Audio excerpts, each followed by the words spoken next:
ایک شخص مسجد میں نماز ادا کرنے کے لیے اندھیری رات سے گھر نکلا۔ اندھیرے کی وجہ سے ٹھوکر لگی اور وہ منہ کے بل کیچڑ میں گر گیا۔ کیچڑ سے اٹھ کر وہ گھر واپس گیا اور لباس تبدیل کر کے دوبارہ مسجد کی طرف چل دیا۔ ابھی چند قدم ہی چلا تھا کہ دوبارہ ٹھوکر لگی اور وہ دوبارہ کیچڑ میں گر گیا۔ کیچڑ سے اٹھ کر وہ ایک بار پھر گھر واپس گیا اور لباس تبدیل کر کے مسجد جانے کے لیے دوبارہ گھر سے نکل آیا۔ اپنے گھر کے دروازے پر اسے ایک شخص ملا جو اپنے ہاتھ میں ایک روشن چراغ تھامے ہوئے تھا۔ چراغ والا شخص چپ چاپ نمازی کے آگے آگے مسجد کی طرف چل دیا۔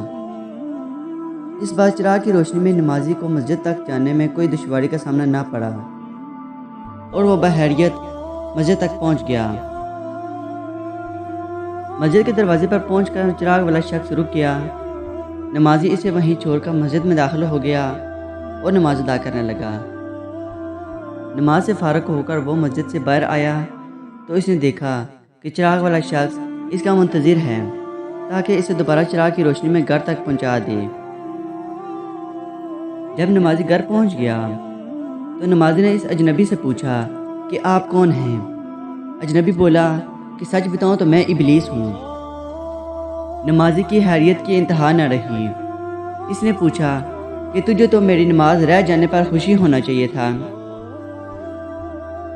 پھر تو چراغ کی روشنی میں مجھے مسجد تک کیوں چھوڑ آیا؟ ابلیس نے جواب دیا کہ جب تجھے پہلی ٹھوکر لگی تو اللہ نے تیری عمر بھر کے گناہ معاف کر دیے، جب دوسری ٹھوکر لگی تو تیرے خاندان کی بخشش کر دی۔